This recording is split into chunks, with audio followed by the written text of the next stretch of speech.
কি করছিস? হ্যাঁ, গাল পুরো ভর্তি। কি করছিস?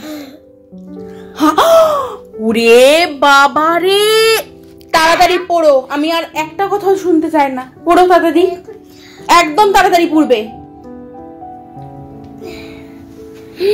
কি অবস্থা!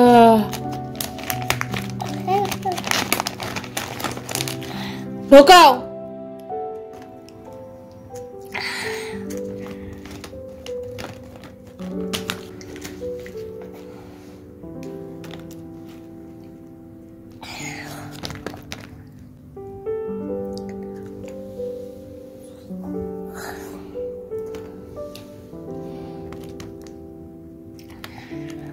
ঝটপট।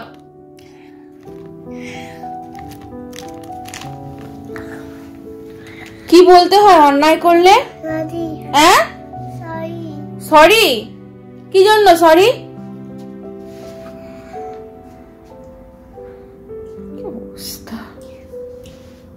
এক্ষুনি গিয়ে 1 গ্লাস জল খাবি তাড়াতাড়ি, আর ভালো করে মুখ ধুবি। চল। তুই ফ্রিজও খুলে রেখে গেছিস এখানে? তুই ফ্রিজটা বন্ধ করিসনি? গিয়ে চকলেট খাচ্ছিস?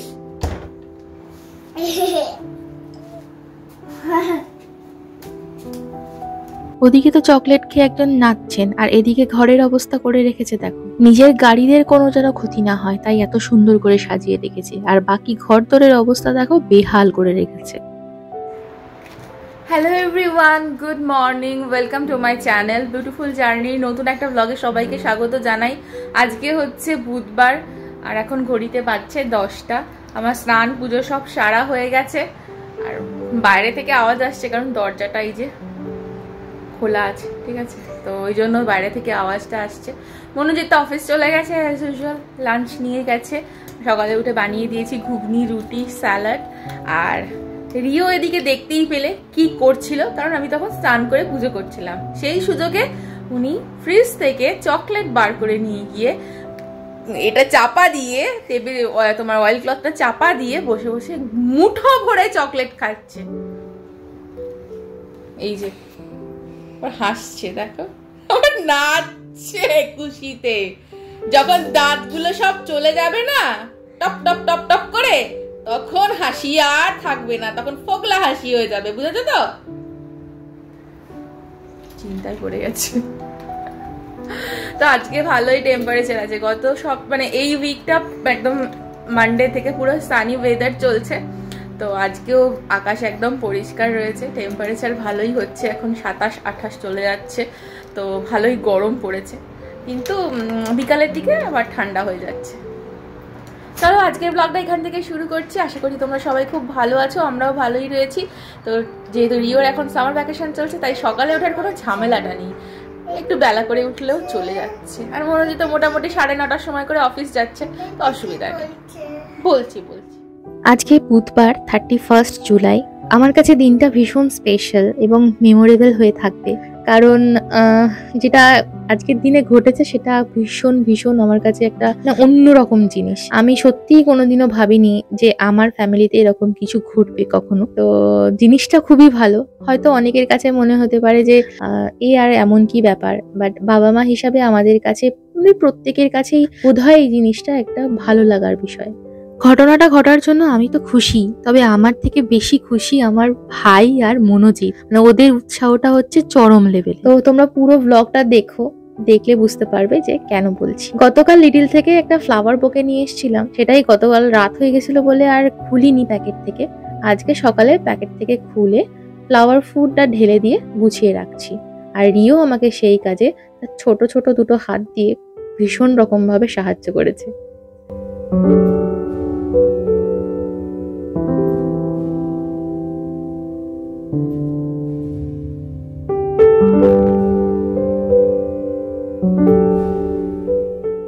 আর একজনকে দেখো, এখানে আমি আপেল কেটে দিয়েছি বসে বসে, এই বক্সটার উপরে বসে পায়ের ওপর পা তুলে এখন উনি আপেল খাচ্ছেন, আর নিজের মনে কি যে বলে চলেছে কে জানে।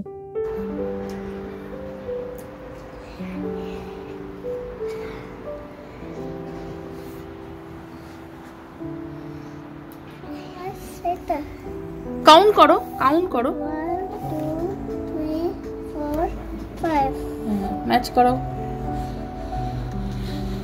বাহ, 1 ওটা কত? 3 তাহলে 3 কোথায় আছে, ম্যাচ করো।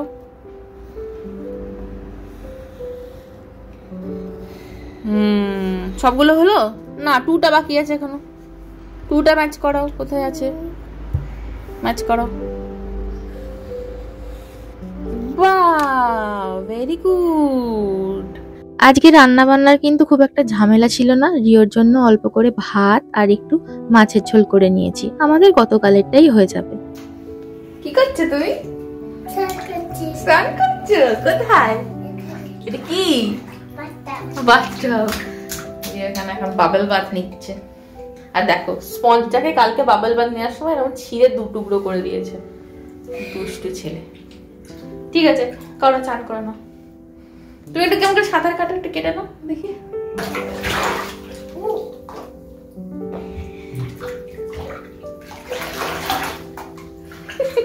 ঠিক আছে, করো, স্নান করে নাও।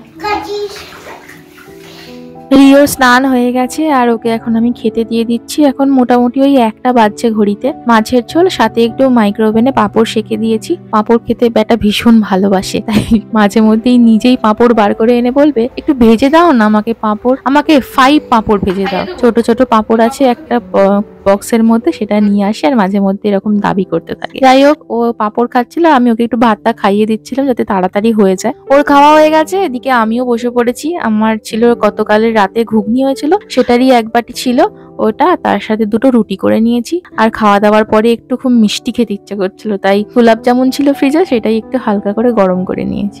আমার খাওয়া দাওয়া হয়ে যেতে আমি ওখানে বাসনপত্রগুলো একটু গুছিয়ে ডিশওয়াশারে লোড করছিলাম। আর রিওকেও কাউন্টার টপে বসিয়ে দিয়েছি, সাথে একটু আপেল আর লেবু দিয়ে দিয়েছি, ও বসে বসে খাচ্ছে এখন। তো আজকে থেকে রিওর ফুটবল খেলার মানে শুরু হচ্ছে, ফুটবল খেলার কোচিং এর স্টার্ট আজকে থেকে। তো সেই জন্য আমরা বেরোচ্ছি এখন। আর রিওকে এখানে একটা ফুটবল আঁকা দিয়েই করিয়ে দিয়েছি। স্কুটার লাগবে না, হেঁটে চলে যাবো, হেঁটে চলে যাবো, নিয়ে নাও তো। আর এই যে স্কুটার নিয়ে চলে ফুটবল খেলতে যাচ্ছেন। ছেলের থেকে বেশি বাবা এক্সাইটেড। বাবা পুরো ড্রেস আপ করে বেরিয়েছে, বলছি তুমি ভর্তি হয়ে যাও বরঞ্চ, কি তাই তো? সুপার এক্সাইটেড পুরো, একদম ট্যাপ ট্যাপ করে, একদম শুট পরে রেডি পুরো। আমি ওর সঙ্গে যাচ্ছি আজকে প্রথম দিন বলে। এরপর থেকে একাই যাবো, এরপর থেকে দেখি আমাকে নিয়ে যেতে হবে। তো দেখি, দেখে আসি। তুমি চলো। নিশান, নিশান, নিশান। বাবা একদম মাথা থেকে পা পর্যন্ত সানস্ক্রিন লাগিয়ে দিয়েছে, পুরো সাদা। গুরুদুয়ারা ঠিক উল্টো দিকে কাবানা, কাবানার ঠিক পাশ দিয়ে গলিটা। কি নোংরা, বাপরে বাপ। যাচ্ছি আমরা।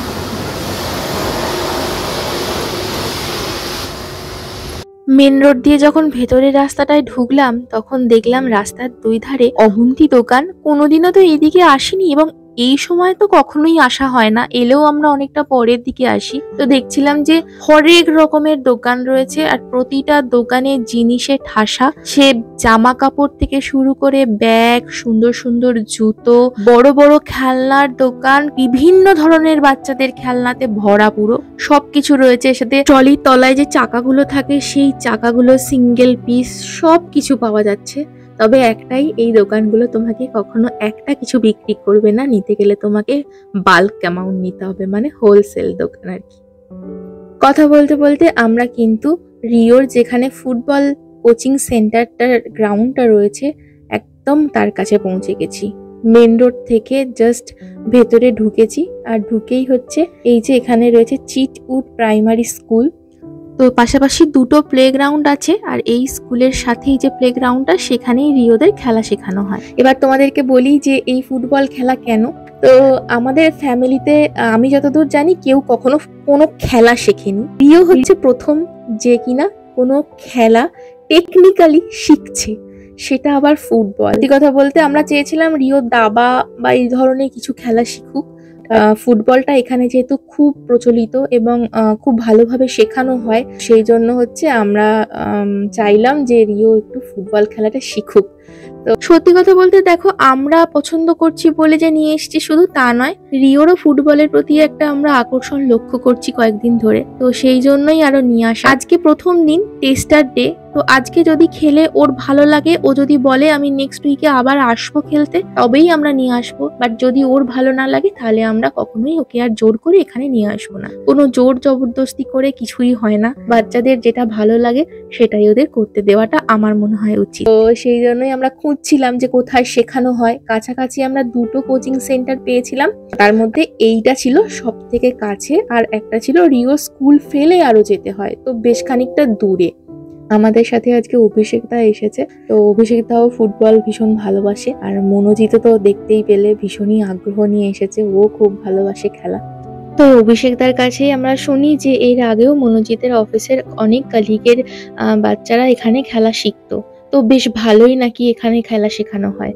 তো সেই কারণের জন্যই আমরা আরোই দ্বিতীয়বার না ভেবে এখানে চলে এসেছি। আর সব থেকে ভালো জিনিস হচ্ছে এটা একদম বাড়ির কাছাকাছি, মোটামুটি ওই 15 মিনিট হার্ডলি হয়তো লাগে আসতে। আচ্ছা, ফুটবল কোচিং সেন্টারটার নাম বলে রাখি, লিটল কিকার্স। তো এটা তোমরা অনলাইনে সার্চ করলেই পেয়ে যাবে, আমরাও অনলাইনেই সার্চ করতে করতে পেয়েছি প্রথমে, তারপরে গিয়ে জানতে পেরেছি। তো এখানে না একদম ছোট থেকে শেখানো হয়, 18 মাস থেকে 8 বছর পর্যন্ত খেলা শেখানো হয়, তো বুঝতেই পারছো। এবং ডিফারেন্ট এজ গ্রুপে শেখানো হয়। আর মোটামুটি 12 জনের মধ্যে যদি স্টুডেন্ট থাকে তাহলে হচ্ছে তোমার একজন কোচ থাকে, আর যদি 12 জনের ওপরে চলে যায়, 16 জনের মতো হয়ে যায়, তখন হচ্ছে 2 জন কোচ থাকে। তো বেশ ভালো রকম ভাবেই শেখানো হয়, বোঝাই যাচ্ছে। এখানে প্রতি সপ্তাহে একটা করেই প্রত্যেক স্টুডেন্টের ক্লাস হয়, তবে 2 দিন ক্লাস করানো হয়, একটা বুধবারে হয় আর একটা রবিবারে হয়। তো যেদিন যার পছন্দ সময় মতো সে সেই দিন আসতে পারে। তো এবারে বলি যে এখানে শেখানোর জন্য কিরকম কি চার্জেস রয়েছে। রেজিস্ট্রেশন ফিস নেয় এখানে 21 পাউন্ড, যেটার মধ্যে একটা কিট ইনক্লুডেড। কিট মানে ওখানে জার্সি থাকবে, প্যান্ট থাকবে, আর মান্থলি থাকে তোমার 32 পাউন্ড করে। তো এইটা হচ্ছে এর খরচ। বলো, কি বললো? ভাল লাগছে খেলতে? That's good. চলো, জল খাবে? জল খাবে? হ্যাঁ জল খাবে। প্রচুর হেঁটে গেছে, অনেক দৌড়েছে, আজকে অনেক কিছু করে দিয়েছে।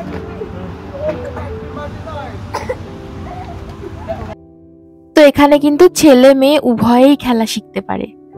আর আজকে যেহেতু রিওর স্টার্টার ডে, প্রতিটা স্টুডেন্টের স্টার্টার ডেতে ওই দিনটা থেকে শুরু করা হয়, এটা ধরা হয় না। স্টার্টার ডেটা জাস্ট ট্রায়ালের মতো। তুমি এসো তোমার বাচ্চাকে নিয়ে, তোমার বাচ্চা যদি পছন্দ করে, ভালোবাসে, তাহলে নেক্সট উইকের যে দিন থেকে তুমি খেলাটা কন্টিনিউ শুরু করছো, সেই দিন থেকেই কিন্তু এনারা চার্জেসটা অ্যাপ্লাই করেন। তো আজকের দিনের জন্য রিওর কোনো রকম কোনো কিছু চার্জেস লাগবে না। আজকের দিনটা জাস্ট ও দেখবে, খেলবে, ছুটবে, এনজয় করবে, বাস এইটুকুই।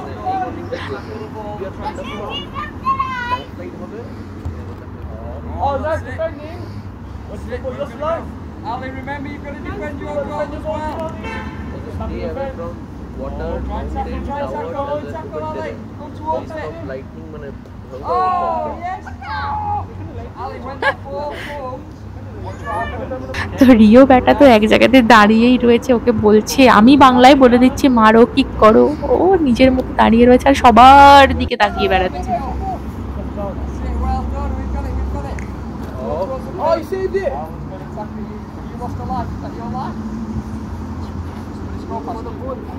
ও সবাইকে অ্যাকচুয়ালি অবজার্ভ করছে, ঠিক আছে, তারপর ফাইনালি এই যে একবার মেরেছে। তো এইভাবেই আর কি আজকের দিনটা বেশ ভালো রকম ভাবে কেটে গেল।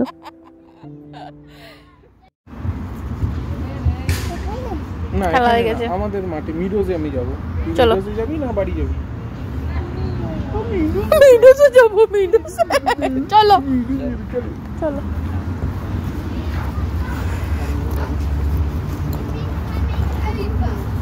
এদিকে চল, এদিকে চল চল, এই সিঁড়ি দিয়ে নেমে চল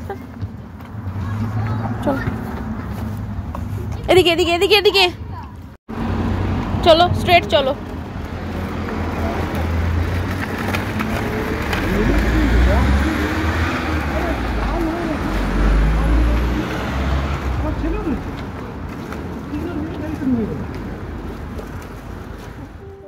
ছোট্ট মানুষটা বাইরে থেকে এত খেলাধুলা করে এসে দেখো এখানে মায়ের কাজে হেল্প করতে লেগে গেছে। আমি জামা কাপড়গুলো কেচেছি, সেইগুলো কাঁচা হয়ে যেতে বলে কিনা আমি বার করবো, আর বার করতে গিয়ে লাগলো এক পোকা। হয়ে গেছে? বাপরে, দুটো বালতি পুরো ভর্তি।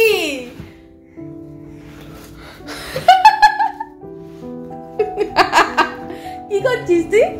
হ্যাঁ, মাকে হেল্প করছিস? আমার জামা কাপড় কাঁচা হয়ে গেছে, বালতি দুটোতে ভরেছে সব জামা কাপড় দিয়ে, এখন টানতে টানতে নিয়ে যাচ্ছে শুকাতে দেবে বলে। Thank you, thank you. Good boy. রিওর খেলাধুলা হয়ে যেতে আমরা অনেকক্ষণ বাড়ি চলে এসেছি। বাড়ি ফিরে এসে টুকটাক হাতের কাজগুলো সেরে নিয়ে এখন আমি এখানে একটু সুজি মেখেছি। আজকে মাথায় কি একটা অদ্ভুত ভূত চাপলো আমি জানি না, মনে হলো যে আজকে একটু সুজির লুচি বানাই। প্রথমবার বানাচ্ছি জীবনে, জানি না কি রেজাল্ট আসবে। সুজিটাকে গরম জল দিয়ে এখানে ভালো করে মেখে নিয়েছি, সেরকম গ্লুটেন কিছু ফর্ম হয় না সুজিতে, তো যেটুকু হয়েছে দেখতেই পেলে। তারপর ওটাকে বেশ কিছুক্ষণ রেখে দিয়েছিলাম, তারপরে ভালো করে মেখে নেচিগুলো কেটে নিয়েছি, একটু তেল মাখিয়ে চাপা দিয়ে রাখলাম। কি পরেছিস তুই এটা?